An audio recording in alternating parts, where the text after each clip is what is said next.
Hey guys, welcome back to the channel. So we're taking a little road trip today. I'm just pulling out of the sawmill now and we're headed down to see one of my customers. I did a lot of work for him last year on his brand new construction and he has it all finished up and he invited me down to come take a look. So we're going to take a look and see our product in action, and I think we're going to have a little conversation maybe about the whole process of building a home and maybe some smart ideas and tips, maybe some things you haven't thought of or heard of before.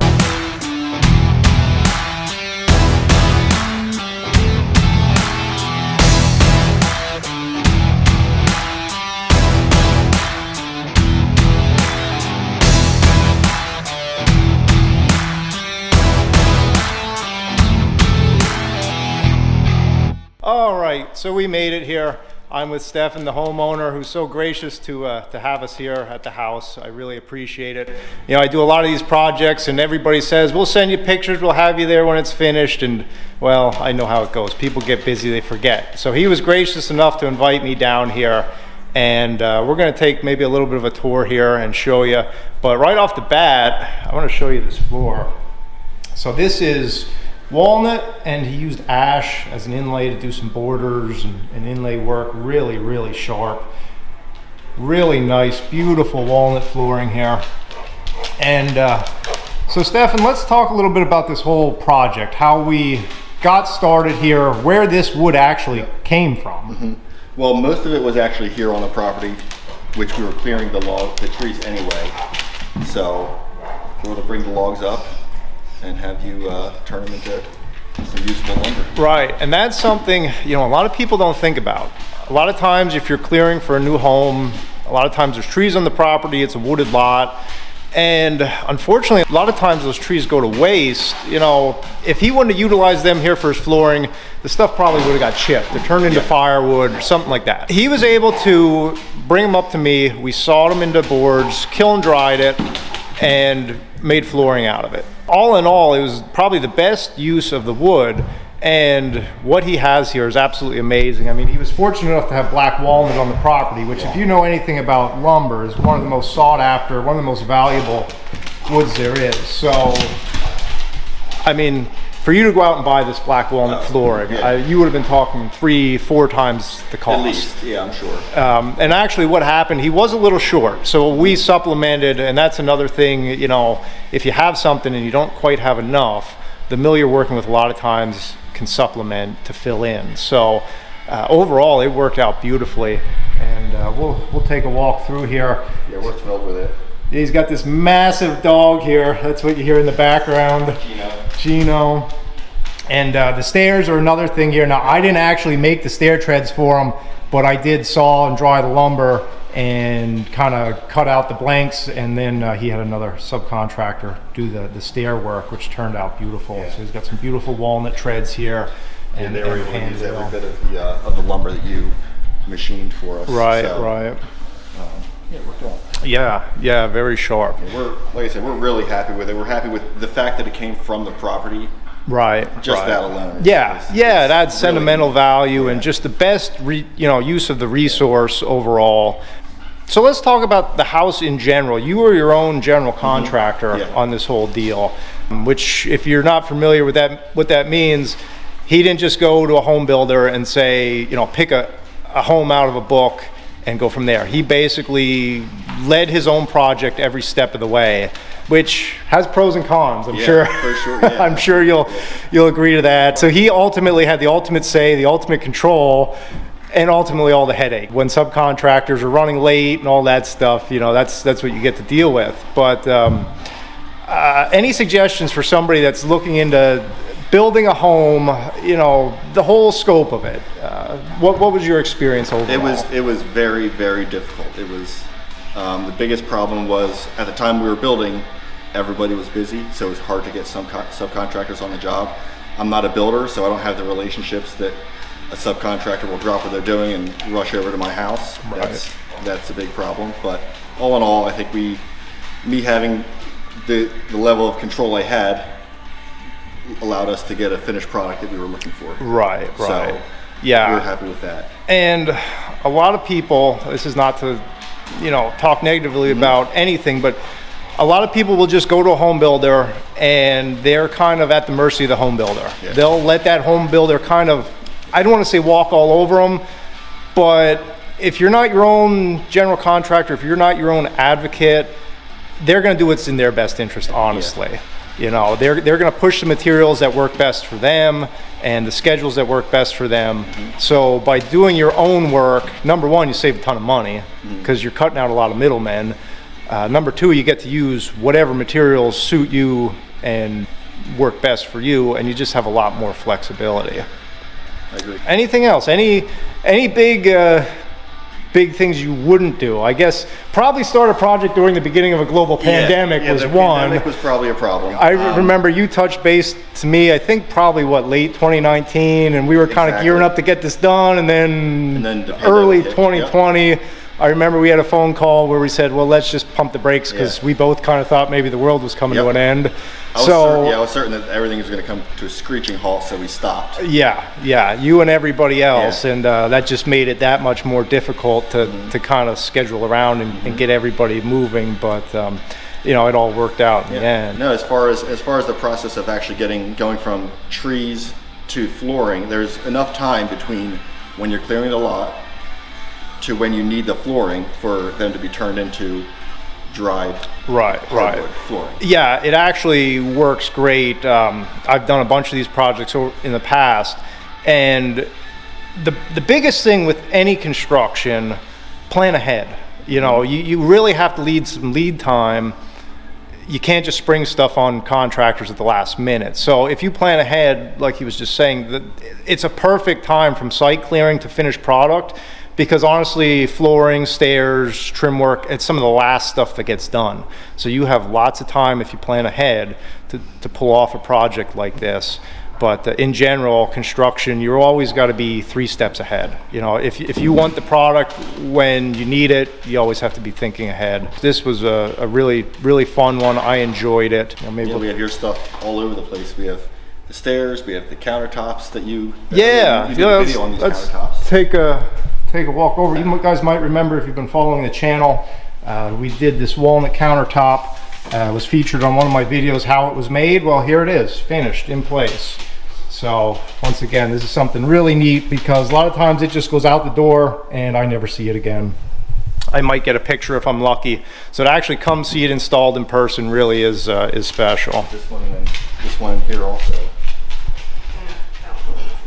You can see where it's a little bit of a mess. That's okay. Oh, that's We're in okay. the process of moving. That's But- okay. So yeah, this is where the transition is Yeah. to the ash. So here. this is ash. So he Yep. had a few random ash logs along with his walnut that he wanted to incorporate somehow. So yeah, that's what that is. He was able to utilize it. You know how with the quantities he had, he was able to utilize it and put it into space. Yeah, we used pretty much every bit of it. Yeah, and here's that L-shaped Yep. walnut. See that came Very, out? very nice. Came out pretty good there. Yeah, So- beautiful. Fits And this very was well. actually, these were built from your flooring. Okay. We had somebody build these floating shelves. These actually slide in and out, but he took your flooring, he milled it down just a little bit thinner, and they did like a miter fold on it. And just wrapped it. Yep, and wrapped it. I think Beautiful. I think he followed the grain. Yeah. Yeah, He and wrapped- you can wrapped see it with the really grain. picked some really nice stuff with some Yeah. wild grain in there. Really, Yep. really a nice look. Again, So. thrilled with that. Yeah, so I guess, you know, that's the underlying message here is you can have these special touches that it doesn't look like just a spec home. If you just take a little bit of time and think it through, and really when you're starting the project, think about really what you want above and beyond just stock finishes. And, you know, the whole project here, just a beautiful home, every bit of it. Yeah, over here also. And we love the ash also. Like, I didn't know that the ash was such a nice It is. hardwood Ash floor. makes Turned out beautiful. beautiful flooring. Unfortunately, we're losing a lot of it because of the emerald ash borer. It's something that's probably not going to be available in the future, but it really, really makes a beautiful floor. You get nice natural color in it. So check this out. This is the landing between the first and second floor, and it is walnut wrapped in ash trim. Really, really neat, really unique. You know, to me, it's these little touches that really set off a home. More so than anything else, it's just the little details really make the project. So that kind of stuff is so neat to me to see. We'll continue up here.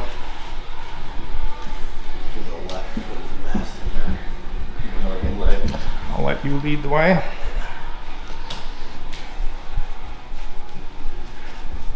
That looks like Gino's bed there. Yep. There's another ash inlay down this hallway here. Very nice.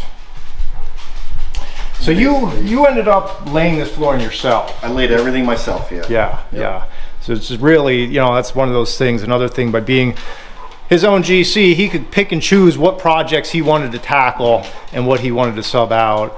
And I should have subbed that out. It was a lot of work. And I think I probably told you that as you started. This is a particularly large house, and it's hard work. People always kind of get sticker shock when they find out what flooring installers get to lay flooring, and well, it's a very tough job. I mean, you're on your knees basically all day long, and it's to do a good job. You really have to be particular, which obviously with everything in this house you were, but it takes time. Yeah. Yep. So yeah, it was nice. Like I said, we were able to rack the floor and put the boards with character where we wanted them. So that was really nice, because there's a ton of character in this. With a floor like this, this isn't 2-inch oak strip flooring. Every board is unique. Every board has its own character. And you really do want to take your time and lay it out the way you want it. Otherwise, you don't want all your whites in one spot and all your dark in the other. You really have to take your time and lay it out. And what you've done here is just absolutely beautiful. All right, so I have to show you, we're in the basement now. And the first thing I noticed, he has this really cool epoxy coating on his concrete here, which really is neat. I don't know if I've ever seen it done like this before. Has some detail in it, and it really finishes that floor off nice. And this bar is just killer. Behind the TV there, you'll see some rustic looking wood. That was some cherry logs he sent up, and to be perfectly honest with you, when you sent those up and I milled them, I'm like, boy, I don't think he's gonna be able to do anything with that. It was rough. It was just a few logs and it was pretty rough stuff.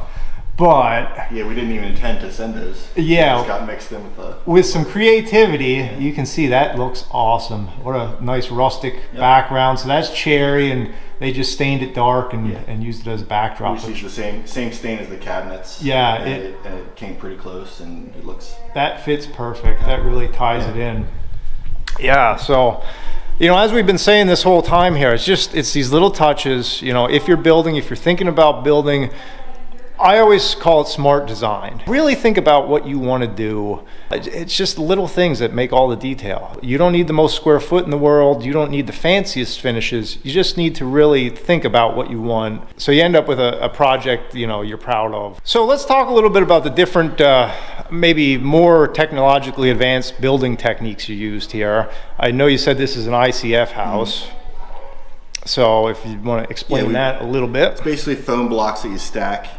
You fill with concrete, and they stay in place after the pour. So you have an insulated concrete wall all the way up to the trusses, basically. Right. So instead of using your traditional concrete forms, putting them in place, popping them off after the concrete, it stays in place, and it's just a much more efficient way to build your foundation. Thermally it insulates.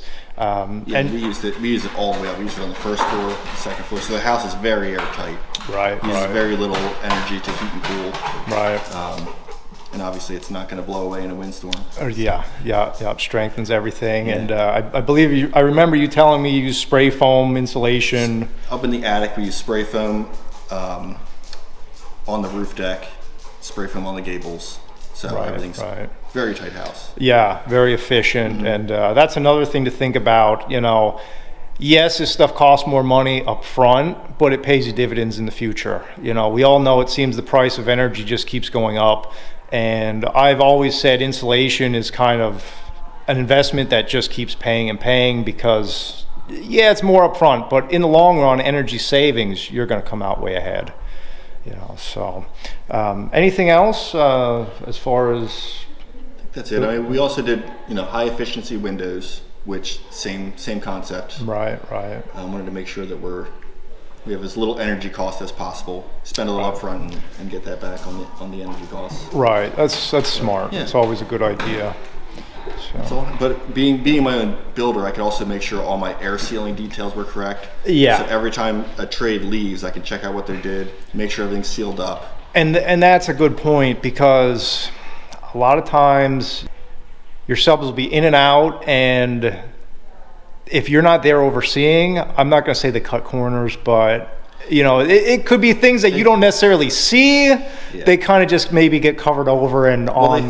They feel comfortable doing it a certain way. They're fine with that, but right. You might not be fine with that. Exactly. It's your house. Exactly. So they're not trying, like you said, they're not necessarily cutting corners, but they're a little bit more lax on right, and that's the bottom line. As we've been saying here, you're your own advocate, so your quality control, the standards you set are probably going to be more than anybody else would. So that kind of just gives you that option to double check everything that's being done. I think we're going to go upstairs quick and take an overview and show you where the floor actually came from as it was standing in the woods. So we're out on the back deck, and well, I guess you were saying a lot of your timber for your floors came from right out in here. Yeah, there's still some stumps out there. We might get them grinded later, but yeah, there was a couple ash trees right there, and the rest was there was just a line of walnuts here. I think maybe 1 or 2 walnuts up where this house is. Right. But, there's still a bunch of at the septic there were several walnuts also that had to come down. So right. Yeah, we didn't take anything down. We didn't really have to, but anything that was real close to the house, and anything in the way of the septic came down. Right. And that's what we were able to turn into the... And the nice thing about using your wood as flooring is very forgiving. So I can take basically lower grade logs, and some of the stuff you brought me was really nice. It was a mix. It was average, what you'd expect. But I can get a tremendous yield out of flooring because I can cut it into smaller length. If you have a rotten spot or knots or something, I can cut that out. So that's one of the best bangs for your buck. Sometimes people come to me and they want molding and stuff like that. If you have exceptional timber, that's an option. But a lot of times that's tough because we can't utilize as much. With flooring, I can utilize just about anything. So it really does lend itself well to projects like this. If you bring logs, you can get them turned into flooring. And like you said, the other stuff, the stairs, countertops, all that kind of stuff. So there's definitely a lot of options if you kind of think outside the box on what you want and how you can incorporate the materials you have on your building site. And that isn't even just for lumber. A lot of people have big rocks, that make great landscaping rocks. So don't take any of that stuff for granted. Really think about the resources you have on hand, because now more than ever, the material cost has really become a big part of a building project. So anywhere you can cut into that material cost, you can really get a much better bang for your buck and get a nicer finished product for probably less money than if you're just going to go buy it off the shelf somewhere. All right, guys, well, this has been a really fun tour. I hope you got some ideas. I hope maybe we gave you some inspiration. If you have any questions, you can ask them in the comments, and I'll try to get you an answer. But no, I really want to thank Stefan again for his generosity of his time and having me in here to take a look at this stuff. It's really exciting. Like I said, done a lot of these in the past, but it's rare I get to come in and really take a look at the finished product. And unfortunately, I wasn't doing YouTube when we were doing this project, or I would have been able to film the whole thing from start to finish. That'd be really neat. But the next one that comes my way will document the whole thing. So thank you, guys. I'll catch you next time.